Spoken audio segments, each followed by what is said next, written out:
Di ujung pedesaan Dalseong, Daegu, di antara sawah menghijau dan bukit-bukit kapur, hiduplah seorang gadis bernama Minji. Usianya baru 24, namun hidupnya terasa sudah 100 tahun. Bukan karena lelah bekerja di kebun stroberi milik keluarganya, melainkan karena hatinya yang terus-menerus digerogoti oleh cinta beracunnya pada Hyunwoo. Hyunwoo adalah putra kepala desa, seorang pria yang dikagumi banyak orang karena ketampanannya yang dingin dan kecerdasannya yang tajam. Namun, di balik topeng kesempurnaan itu, Hyunwoo menyimpan sisi gelap, dia acuh tak acuh, sarkas, dan seringkali menyakitkan. Setiap perkataan yang keluar dari bibirnya terasa seperti duri yang menusuk hati Minji. Minji pertama kali jatuh cinta pada Hyunwoo saat mereka masih kecil. Ia ingat betul bagaimana Hyunwoo pernah membantunya saat ia tersesat di hutan, tangannya yang kecil menggenggam erat tangan Minji yang ketakutan. Sejak saat itu, Minji bersumpah akan selalu mencintai Hyunwoo, apapun yang terjadi. Namun, seiring berjalannya waktu, Hyunwoo tumbuh menjadi pria yang jauh dari kenangan masa kecil itu. "Kenapa kau selalu di sini, Minji?" tanya Hyunwoo suatu sore. Matanya menatap Minji dengan bosan saat ia sedang membantu ibunya menjemur kimchi di halaman rumahnya. "Tidak adakah hal lain yang bisa kau lakukan selain menguntitku?" Hati Minji mencelos. Aku hanya ingin membantumu, Hyunwoo," jawabnya lirih, tangannya gemetar saat memegang nampan kimchi. Hyunwoo tertawa sinis. "Membantuku, kau pikir aku selemah itu? Pergilah, kau hanya menghabiskan udara di sini." Air mata Minji menggenang, namun ia menahannya mati-matian.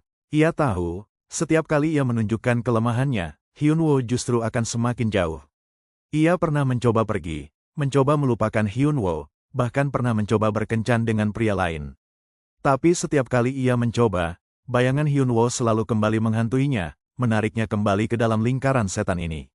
Suatu malam, badai besar melanda desa, listrik padam, dan angin menderu-deru. Ibu Minji tiba-tiba jatuh sakit. Dengan panik, Minji mencari bantuan. Ia mencoba menelepon, tapi tidak ada sinyal. Tanpa berpikir panjang, ia berlari ke rumah Hyunwoo. "Hyunwoo, ibuku sakit, kita harus membawanya ke rumah sakit," teriak Minji di depan pintu rumah Hyunwoo. Napasnya tersengal-sengal dan rambutnya basah kuyup oleh hujan. Hyunwoo membuka pintu dengan wajah kesal. "Apalagi ini, Minji? Kau selalu saja membawa masalah. Ini serius, Hyunwoo." "Ibuku." Tiba-tiba, petir menyambar pohon di dekat mereka. Penerangan sekilas menampakkan wajah Minji yang pucat dan mata yang penuh ketakutan. Untuk sesaat, Hyunwoo melihat kembali gadis kecil yang tersesat di hutan. Sesuatu di dalam dirinya bergerak. "Baiklah," kata Hyunwoo akhirnya, nadanya sedikit melunak.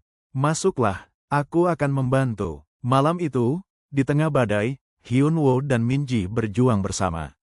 Hyunwoo memapa ibu Minji, Minji membukakan jalan. Mereka berjalan kaki sampai ke jalan raya utama, di mana mereka berhasil mencegat taksi yang kebetulan lewat. Sepanjang perjalanan, Hyunwoo tidak bicara banyak, namun Minji bisa merasakan sedikit kehangatan dari kehadirannya. Beberapa hari kemudian, ibu Minji pulih. Minji datang ke rumah Hyunwoo untuk berterima kasih. Ia membawakan bekal buatan ibunya. "Terima kasih, Hyunwoo," kata Minji tulus. "Kau menyelamatkan ibuku." Hyunwoo menatapnya, ada sorot yang berbeda di matanya. "Aku hanya melakukan apa yang seharusnya kulakukan," katanya, namun kali ini tanpa nada sinis. Ia mengambil bekal itu. "Terima kasih." Minji tersenyum. Untuk pertama kalinya dalam waktu yang lama, ia merasa ada harapan.